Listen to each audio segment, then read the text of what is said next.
All right, we are going to be talking today about common denominators. Common denominators. So the first thing you need to know about common denominators, well, first you need to know what a denominator is. So the denominator is the bottom number in a fraction. So let's look at these two fractions. The bottom number in this fraction is 8. The bottom number in this fraction is 8. So what do they have in common? They both have 8s.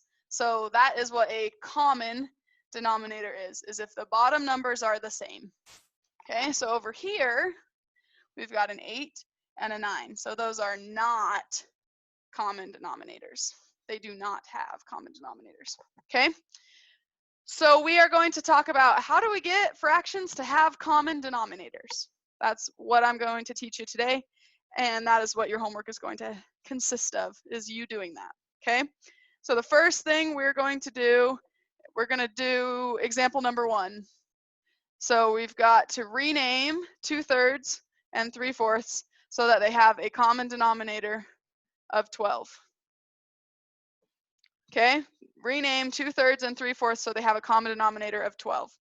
So I've got 2/3 and 3/4, 2/3 and 3/4. We want the common denominator to be 12. So we know it's going to be something over 12 and something over 12. Okay, this is very, very important for you to remember. What you do to the top, you have to do to the bottom. Okay, so whatever you do up here, you're going to multiply it by something. You got to multiply it by the same thing on the bottom. What you do to the top, you got to do to the bottom. Okay, so 3 times what gives you 12? Well, 3 times 4 gives you 12. So what you do to the bottom, you got to do to the top. What's 2 times 4? 8. So 2/3 is the same thing as 8/12. Okay, over here, what you do to the bottom, you got to do to the top. 4 times what gives you 12? 4 times 3 gives you 12. What you do to the bottom, you got to do to the top. So 3 times 3 is 9. Okay, so 3/4 is the same thing as 9/12. Okay, so remember we talked about how to add fractions a couple weeks ago. Yeah, we added fractions that only had common denominators. Now we're going to be able to change the fractions so that they do have common denominators, and then tomorrow you will practice actually changing them and then adding them together. Okay, so right now we're just changing fractions.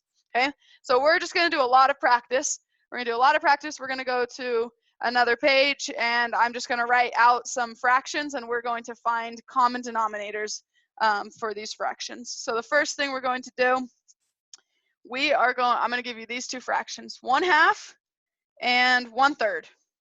These are fractions that you probably have seen before. They're pretty common fractions. Do they have common denominators? No, they don't. But could they have common denominators? Yeah, they could. So let's figure out 1/2 equals what?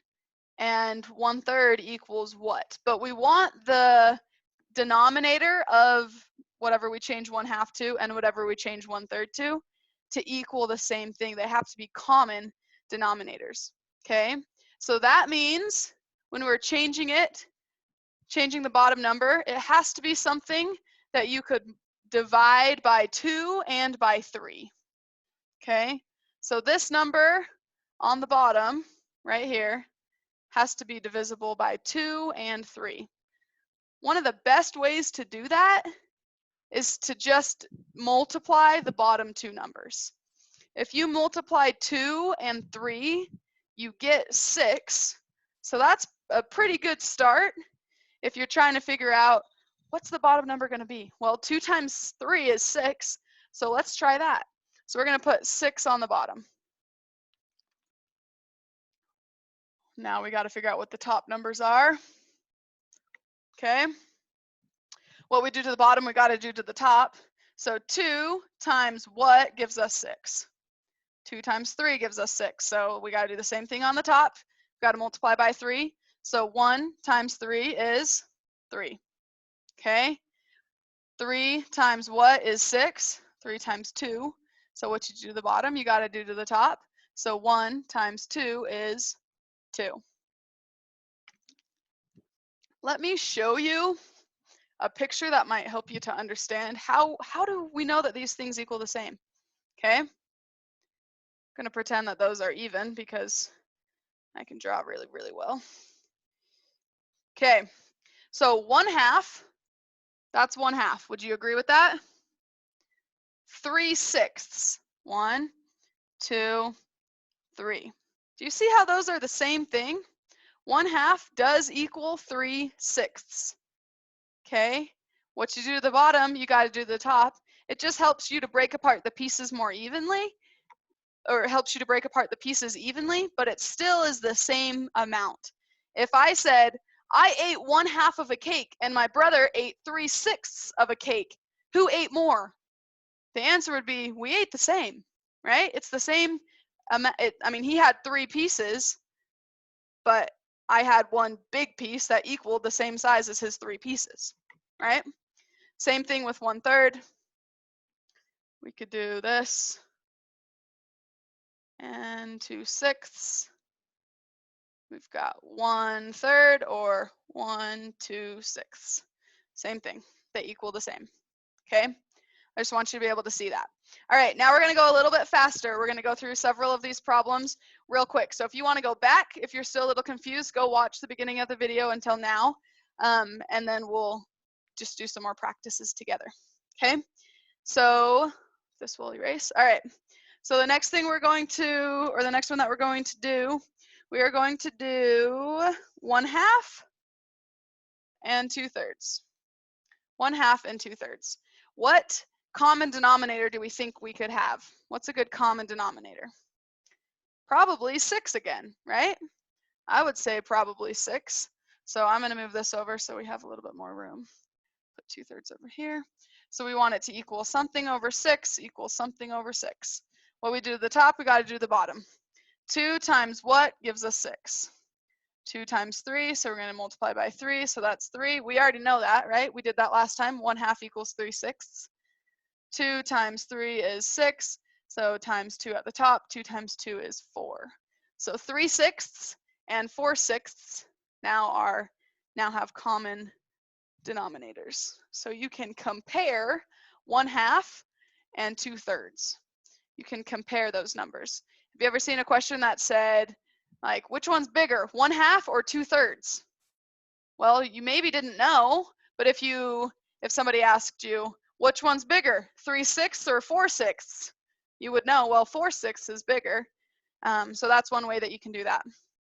Okay, on your homework, it's going to ask you to find the least common denominator. The least common denominator. So you guys now know what common denominators are, right? You know what common denominators are. I'm going to show you what it means by the least common denominator. The least common denominator. Okay? 3/6 and 4/6. This right here, that is the least common denominator. Okay? You could also multiply this by 50, and you would get 50 over 100.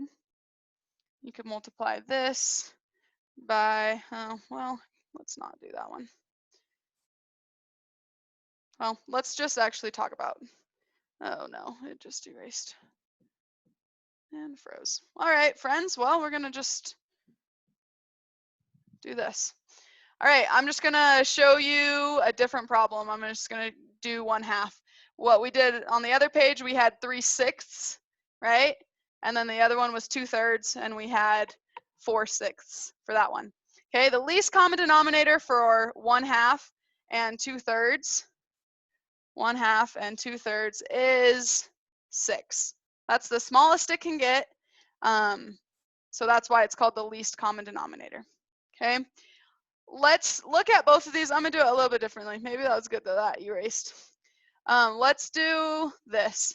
Could you multiply 1/2 equals and 2/3 equals? Okay. Could you multiply this by 6, and could you multiply this by 4 to get 12? So multiply that by 6, multiply that by 4. Okay, so 6/12 and 8/12 are also equal to 1/2 equals 3/6, and that equals 6/12. All of those fractions equal the same. Okay, all of these fractions in pink, 2/3, 4/6, and 8/12, those all equal the same thing as well. Okay, but when we're talking about the least common denominator, we want the smallest one. 12 over here is too big. 6 works, so that's smaller. It's the least common denominator, so we're going to go with that one. The way that you can know, is there a way that I can make this smaller? Is there really a smaller denominator that I could have? Is by dividing both of the numbers by 2, or all of the numbers by 2, and see if it works. So over here, let's do red. Divided by 2, divide by 2, divide by 2, divide by 2. 6 divided by 2 is 3, 12 divided by 2 is 6, 8 divided by 2 is 4, 12 divided by 2 is 6. Oh my goodness, look, we have 3/6 and 3/6. We have 4/6 and 4/6. That's a hard word to say. Okay, so the least common denominator is right here. This is the least common denominator. These numbers are smaller, but their denominators are not common. So these are the least common denominators. Okay, let's do a couple more practices. We're going to go over some of the homework together. Find the least common denominator. This is number 1 on your homework. The least common denominator of, actually, let's do number 4 on your homework. We already did number 1. 2/7 and 3/4. 2/7 and 3/4. 2/7 and 3/4. Well, the best thing that I think to do is to just multiply both of those numbers, right? Gonna multiply 7 and 4, we get 28. So you're just gonna put 28 on the bottom. Okay, what you do to the top, you've got to do to the bottom. 7 times what gives us 28? 7 times 4. So you got to multiply 4 on the top too. So we've got 8/28. Okay, 4 times what gives us 28? 4 times 7. You got to, what you do to the bottom, you've got to do to the top. So we've got 21/28. 21/28. So the question says, what is the least common denominator of 2/7 and 3/4? So the denominator is the bottom number. So is the answer 28? Is the answer 28? Well, it depends. Can we divide everything by 2? Can you divide 8 by 2? Yes. Can you divide 28 by 2? Yes. Can you divide 21 by 2? Nope. You can't. So guess what? The least common denominator is, in fact, 28. Is, in fact, 28. Okay. What's the least common denominator of 3/10 and 2/5? 3/10 and 2/5. What is the least common denominator of 3/10 and 2/5? Well, let's look at it. If we want to multiply 10 and 5, we can, right? You get 50. Those would be quite large numbers. Is there something that you could multiply 5 by to make this number 10? Because then look, 10 and 10, you'd have common denominators, and you don't even have to do anything over here. 3/10 and what over 10? 5 times what is 10? 5 times 2. 2 times 2 is 4. So the least common denominator for 3/10 and 2/5 is 10. 10. Okay. If you did it the other way, 3/10 tenths and 2/5 equals, if you did multiply them, you'd multiply that by 10, you'd multiply that by 10, you get 20/50, and you'd get 50, 15, and then you would have to simplify the products. you'd have to simplify them. Okay, you could divide this by 5 and that by 5, and you'd get 3/10. You would divide this by 10 and divide, oh wait, you need it to end in a 10. Oops, go back. You would divide this by 5 and divide that by 5. Okay, so like what I was talking about before, can you divide it by 2? On the other ones, you could divide by 2. This one, you could divide everything by 5. So you just got to simplify your answer at the end. Again, we're just beginning to learn this, so it doesn't have to be, I mean, you don't have to be perfect at it. You'll probably make some mistakes, but you are simplifying your answer. You're trying to find the least common denominator, okay?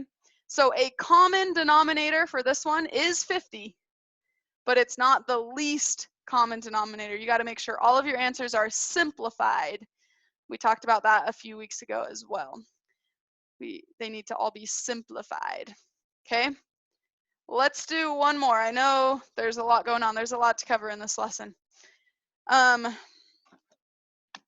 Last one that I want to do is, let's do the least common denominator for 2/3 and 2/5.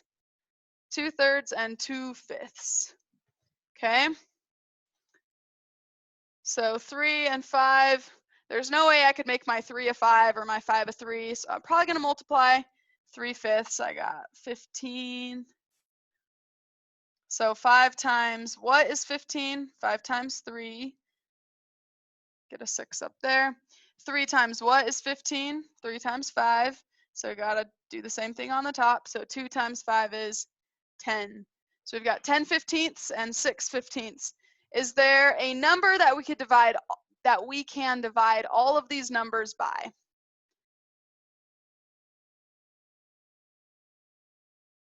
Nope, there's not. Right? We can't divide 3. 10 doesn't get, you can't divide 10 by 3 evenly. You can't divide 15 by 2. So our least common denominator is, in fact, 15. Okay, I realize that there are lots of different pieces to this lesson. We kind of were all over the place today. So if you need to go back and you need to watch some of this, there are lots of different pieces that you could pick up. Do your homework. And the first 6 questions are all about this. We did a couple of them together. I think you'll recognize some of them. So do your homework, and if it doesn't make sense, feel free to send me an email. I'd be happy to walk you through it to help you with some of these problems. Biggest thing to remember, okay? The biggest thing that I want you to remember from this lesson is what you do to the top, you have to do to the bottom. This part right here. What you do to the top, you've got to do to the bottom. And the second most important thing that I want you to remember from this lesson is when you're trying to decide what your denominator should be, if you can't think of anything, you can always multiply the bottom numbers, 3 and 5. If there's a way to make it smaller, like we did when it was 5 and 10, we knew, well, 5 could just become a 10, right, if we multiply by 2. But if there's no way that you can figure out how to make those numbers common, then just multiply them by each other, because then you know 3 times 5 is going to be 15. So on one side it'll be 15, and on the other side it'll also be 15. Okay? That's the biggest piece of advice that I have for you. On your homework, you also need to know what a cylinder looks like and a sphere looks like. Go ahead and review that if you don't know that. You're also going to need to know how to do perimeter and area. Good luck on your homework, and good luck studying for the test on Friday. I will talk to you later.